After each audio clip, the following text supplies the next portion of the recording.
শ্বশুর বাড়ি মধুর হাড়ি শুনেছি আগে, এসে দেখি আরো বেশি কি মজা লাগে। বাহ বাহ।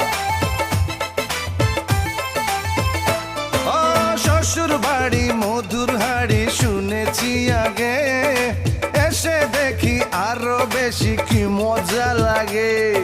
শ্বশুর আব্বা ভেরি ভেরি ফাইন,